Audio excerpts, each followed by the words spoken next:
হুগলি জেলার পৈনানে বিশ্ব ইজতেমা আখেরি মোনাজাতের পর 5 ঘন্টা অতিক্রম হয়ে গিয়েছে, অথচ তখনও পর্যন্ত ভিড় কমেনি। এখানে একটা দেশের পতাকা একজন আনছেন, দেখুন। এখানে কিন্তু কোনো ধর্মীয় পতাকা দেখা যায়নি। নিজের দেশকে ভালোবেসে পতাকা নিয়ে এসেছিলেন।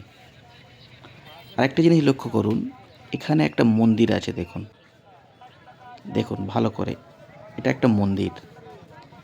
এই মন্দিরের পাশ দিয়ে যখন ধর্মপ্রাণ মুসলিম যাচ্ছেন, অথচ এখান থেকে কোনো রকম আপত্তিকর শব্দ বা কোনো স্লোগান শোনা যায়নি।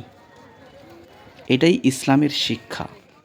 ইজতেমার পাশেই এই মন্দিরটা ছিল, অথচ এই মন্দিরটাকে কোনো রকম তেরপল দিয়ে ঘিরতে হয়নি।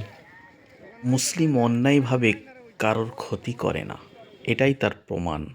এবারে যেটা দেখছেন, এটা ফেসবুক থেকে স্ক্রিনশট নেওয়া হয়েছে। দেখুন, রূপালী দাস তিনি কি লিখছেন। আমার বাবা হচ্ছে খড়গপুর চৌরঙ্গি থানার এসআই। ওনার ডিউটি পড়েছিল ওই অনুষ্ঠানে ডিসেম্বর মাসের 25 তারিখ থেকে জানুয়ারি মাসের 5 তারিখ পর্যন্ত। আমার বাবা বলছে, আমার 40 বছর বয়স হলো, এমন দৃশ্য আমার জীবনের প্রথম দেখলাম। চারিদিকে শুধু সাদা আর সাদা। 3 থেকে 4 কোটি মানুষ, প্রত্যেকটা মানুষ সাথী ভাই বলে কথা বলছে। কত ভালো ব্যবহার, সবাই একসাথে নামাজ পড়ছে। আমরা প্রশাসন নামেই আছি, আমাদের কোনো কাজ করতে হয় না, যা করছে ওরা নিজেরাই করে নিচ্ছে। কিন্তু একটা দুঃখের বিষয়, আমাদের কলকাতা ব্রিগেডের মাঠে 3 লাখ লোকের গীতা পাঠের আয়োজন হলো।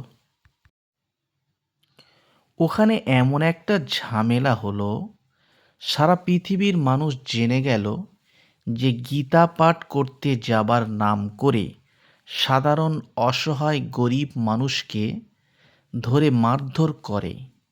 এটা আমার বাবা নিজেই বলছে আমার মাকে।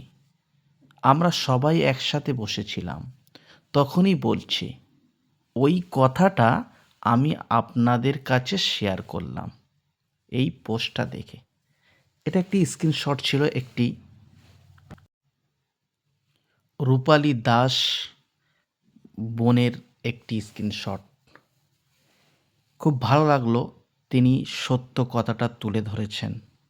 তবে ওই দিনে যে ঘটনাটা ঘটেছিল, সেটা আমি মনে করি একটা হিন্দু ধর্ম প্রাণ মানুষ এটা করতে পারে না। কারণ কোনো ধর্ম শিক্ষা দেয় না যে কাউকে অন্যায়ভাবে এইভাবে অত্যাচার করতে। কোনো ধর্ম হিংসা বিদ্বেষ এগুলো শেখায় না, না মুসলিম ধর্ম না অন্যান্য ধর্ম। আর একটা জিনিস লক্ষ্য করুন, মানুষ দুধ হাত দিয়ে রাস্তার গন্তব্যস্থল অর্থাৎ তাদের বাড়ির দিকে যাচ্ছেন, আর মধ্যিখানে দেখুন গাড়ি যাচ্ছে। মানে রাস্তাটাকে সবাই একসাথে গিয়ে জ্যাম করেনি। দুধার থেকে মানুষ যে যার বাড়ির দিকে যাচ্ছেন, আর মধ্যিখান থেকে গাড়িও চলাচল করছে। এরকম হয়নি যে সবাই গিয়ে একসাথে গিয়ে পুরো রাস্তা ব্লক করে দিয়েছে। কি সুন্দর সিস্টেম, না দেখলে বুঝতে পারবেন না। আলহামদুলিল্লাহ।